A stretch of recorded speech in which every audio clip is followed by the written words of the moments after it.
Hi friends, మనం ఈరోజు చాలా టేస్టీ అయిన గోదావరి స్పెషల్ నెత్తళ్ళ ఇగురు ఎలా చేయాలో చూసుకుందామా.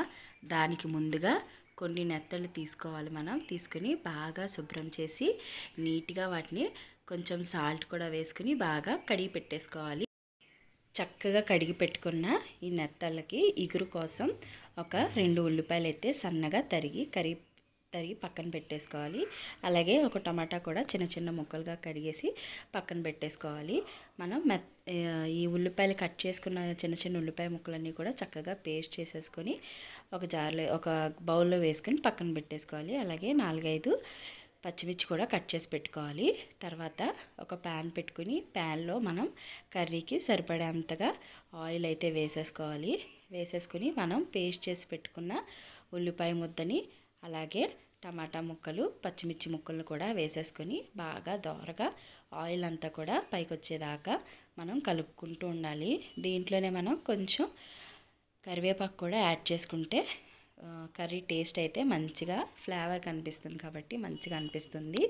ఆయిల్ అంతా పైకి వచ్చేసే వరకు కూడా మనం ఈ ఉల్లిపాయలు అలాగే టమాటాలు కూడా బాగా మగ్గించేసుకోవాలన్నమాట.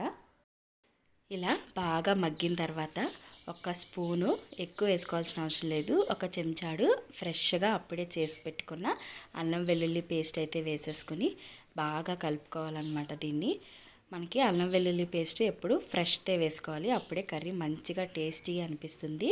ఈ అల్లం వెల్లుల్లి పేస్ట్ పచ్చివాసన పోయేంత వరకు కూడా బాగా వేగించేసుకుని దాంట్లో మనం ఆల్రెడీ కడిగి పెట్టుకున్న ఈ నెత్తళ్ళు ఏవైతే ఉన్నాయో అవన్నీ కూడా అందులో వేసేసుకోవాలి.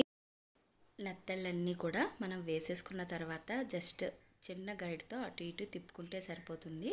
ఎక్కువగా కలపాల్సిన అవసరం అయితే లేదు, ఎక్కువ కలిపితే అవి విడిపోతాయి. అందుకని కొంచెం కలిపేసుకున్న తర్వాత దాంట్లో మనం ఒక చెంచాడు పసుపు అలాగే కొంచెం ధనియాల పొడి వేసుకోవాలి. ఎక్కువ వేసుకోవాల్సిన అవసరం లేదు, ఇది పులుసు కాదు కదా ఇగురు కాబట్టి ఒక చెంచాడు ధనియాల పొడి వేసుకోవాలి. అలాగే మనం రుచికి తగ్గట్టుగా ఇందులో కారం అయితే వేసేసుకోవాలి. కారము మనం తినే రుచిని బట్టి మనం ఎక్కువైనా వేసుకోవచ్చు, సరిపడేంతగా కూడా వేసుకోవచ్చు అన్నమాట. కారం మంచిగా వేసుకుంటే ఈ ఇగురు అయితే చాలా టేస్టీగా ఉంటుంది. అలా కొంచెం ఉప్పు పసుపు కారం ధనియాల పొడి అన్నీ వేసేసుకుని బాగా మనం దీన్ని కలిపేసుకోవాలన్నమాట. నెత్తలన్నీ కూడా ఆ కారం అవన్నీ పట్టే వరకు మంచిగా వేసేసుకోవాలి.